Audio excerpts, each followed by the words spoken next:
Bonjour les joueurs sociaux, vous le savez, à chaque nouvelle année, on vous fait un petit top de nos jeux qui ont attiré notre attention pour l'année précédente. Donc, voici mon top 5 de mes jeux 2024. Et je tiens à préciser, c'est les jeux que j'ai découverts en 2024. Peut-être que vous les avez connus avant. En 5e position, The Fox Experiment. Donc, The Fox Experiment, c'est un jeu d'Elizabeth Algrave, celle qui a créé Wingspan et Mariposa. Cette fois-ci, on fait de l'hybridage de renards pour en faire la domestication. Donc, c'est un jeu qui est très intéressant, qui se joue avec des dés qui représentent les traits génétiques des parents qu'on va combiner ensemble pour créer des renardeaux avec les traits génétiques qu'on recherche. Les points forts de ce jeu-là, c'est qu'on va jouer principalement tout le monde ensemble. C'est quand même assez rapide. C'est cute à mort. La mécanique, elle fonctionne bien. Tu veux avoir les meilleurs reproducteurs pour avoir les meilleurs renards, mais tu te rends compte qu'il faut que les autres joueurs fassent aussi des bons renards pour pouvoir profiter de leur renardeau à eux, parce que les petits qui ont été hybridés deviennent les reproducteurs pour la manche suivante. Vraiment une belle découverte. En 4e place, Arborea. Arborea, c'est le premier jeu de la gamme expert d'Alecad Games. C'est vraiment un jeu pour les joueurs avancés. C'est un jeu de placement d'ouvriers qui vont se promener avec une mécanique qu'ils vont avancer sur un chemin. Puis il va falloir les faire descendre sur le sentier qu'on va vouloir leur faire emprunter. Et c'est quand ils empruntent le dit sentier qu'ils produisent les ressources dont on va avoir besoin pour créer des habitats pour abriter des animaux qu'on va recueillir et générer aussi. Particularité, c'est que les ressources, autant les animaux qu'on génère que les ressources pour créer des habitats, sont communes. Donc, si à la fin de mon tour, je n'ai pas utilisé les ressources que j'ai générées, je vais avoir des points de victoire en échange. Donc, c'est tout un jeu qu'il faut allier le timing, la stratégie, produire les ressources qu'on va avoir besoin. Des fois, s'assurer qu'on va avoir les ressources qu'on a besoin en les produisant quasiment toutes au moment, ou des fois dire, ben, moi, je vais m'arranger pour que les autres aient les ressources que eux, mais c'est moi qui vais produire, je vais marquer les points dessus, puis après ça, je utiliserai leur production à eux autres. Ça, c'est un de mes gros coups de cœur, vraiment plein de couleurs, mais, vraiment, vraiment bien. En 3e position, Age of Rome. Donc, Age of Rome, c'est un autre jeu de placement d'ouvriers, mais avec toute une twist. Faut nous-mêmes créer les bâtiments sur lesquels on va pouvoir placer nos ouvriers pour faire des actions. Twist supplémentaire, à la fin de chaque manche, le plateau tourne comme indiqué sur une carte tirée au début de la manche, ce qui fait que durant la partie, comme on peut utiliser seulement le quart du plateau qui est face à nous, on se retrouve à jouer avec le plateau que d'autres personnes ont amélioré et les autres jouent avec ce que nous, on a produit. Donc, encore là, il faut jouer de timing pour être le premier à créer le 3e étage d'un bâtiment pour en devenir le champion de cette discipline-là. Et si c'était pas assez, on dirait l'âge de Rome. C'est vraiment basé sur l'ère de Jules César. Alors, ça pourrait pas arriver sans complot et vendetta. Donc, on rajoute à ça un système où on va pouvoir préparer des complots contre nos adversaires et les déclencher au moment propice pour leur donner un petit malus. Mais le vrai intérêt là-dedans, c'est qu'on leur donne des jetons vendetta qui libèrent nos jetons bonus, qui permettent de doubler nos actions et qui couvrent les jetons bonus de nos adversaires. Gros coup de cœur en événement, ça a fait un malheur. Et c'est vraiment, vraiment, vraiment intéressant. Avec le plateau qui tourne tout, belle qualité, parce que c'est la version Kickstarter de luxe.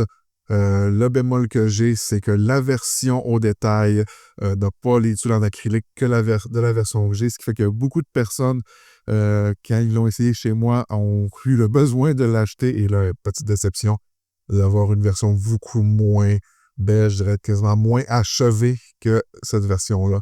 Mais ça reste que moi, je suis content de l'avoir. Ben, un autre truc que, écoute, j'ai juste plus assez de temps pour jouer à tout ce que j'aime.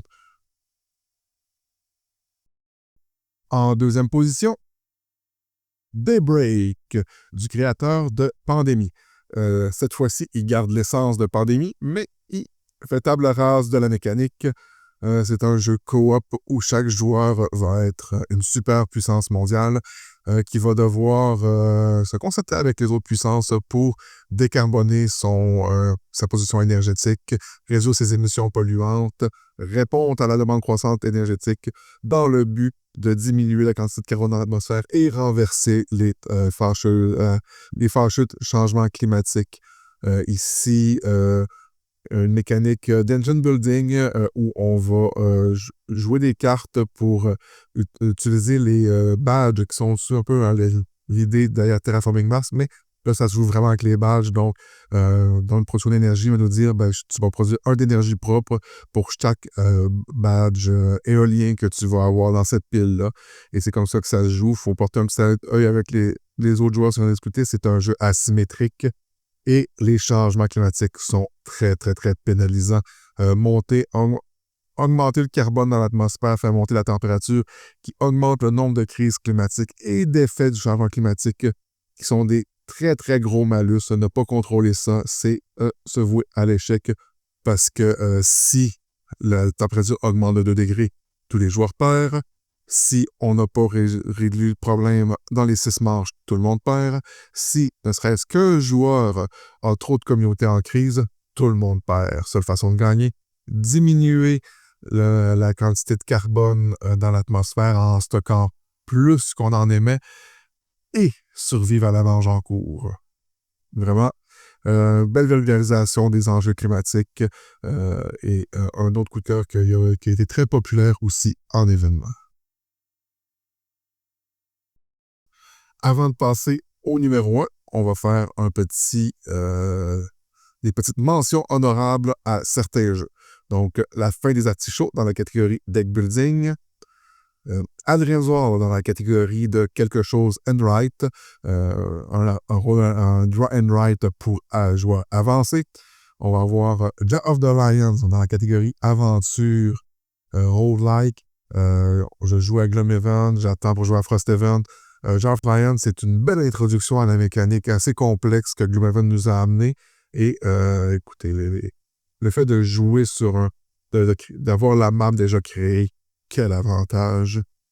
Les charlatans de Bescastel, mais le duel, celui où on est un médecin qui doit attirer des patients, ça donne l'impression d'un souk à la corde dans une mécanique de bag building.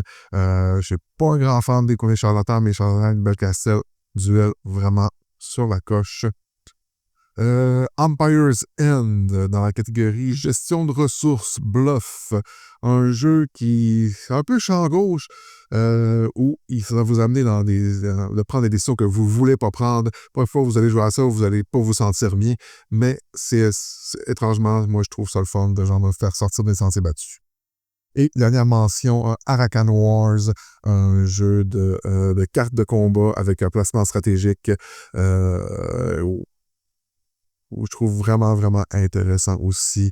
Il y a une belle mécanique derrière ça, puis j'ai pas encore assez joué pour voir toutes les mais vraiment intéressant. Et pour finir, en première place, ce n'est pas un jeu que j'ai dans ma ludothèque. Par contre, j'ai 2 amis qui l'ont. On parle ici de Dead Cell. Dead Cell, c'est un jeu coopératif où on va jouer tout le temps, tout le monde ensemble. On est des prisonniers qui essaient de s'évader d'une prison, puis d'avancer dans des tableaux qu'on appelle des biomes. On va faire rencontrer des monstres. Il y a une mécanique de combat un peu singulière. On va jouer des cartes, mais il va y avoir des rondes prédéfinies par les cartes. Après ça, puis il y a une mécanique, le jeu est fait pour qu'on meure ou que quand on a battu un boss, qu'il y a une espèce de retour en arrière, comme de remise à zéro. Mais avant ça, avec les cellules qu'on va avoir ramassées, on va pouvoir acheter des améliorations, des meilleures cartes, des meilleurs bonus de départ, meilleurs bonus en cours de partie, ce qui fait qu'on va devenir de plus en plus fort et faire évoluer nos personnages comme ça. Écoutez, moi, je ne l'avais pas vraiment vu venir. Je sais qu'il y en a beaucoup qui l'avaient suivi. Puis même, je pense que dans ceux qui l'avaient suivi, étaient un peu sceptiques de comment ça allait sortir. Moi, je m'y attendais à rien. Puis honnêtement, la mécanique, wow, ça roule vraiment bien. Donc, Dead Cell, mon champion pour 2024. Alors, c'était mon top 5 de mes jeux de 2024. J'espère vous en faire découvrir et vous avoir donné le goût d'essayer certains d'entre eux. Si vous nous croisez en événement, il y a des bonnes chances qu'on les a apportés, donc demandez-nous de vous les faire essayer. Ça va nous faire plaisir. Sur ce, je vous souhaite une bonne année 2025 et des jeux à profusion. Jouez, jouez, jouez. C'est jamais assez. Bonne année! Si vous avez aimé cette vidéo, n'oubliez pas de nous donner un pouce bleu. Vous voulez en voir plus? Abonnez-vous et activez toutes les notifications pour être informé lorsque notre contenu est mis en ligne. Parce qu'on est plutôt 45 coudes sur YouTube. On vous propose d'autres vidéos dans le même style, à gauche et à droite.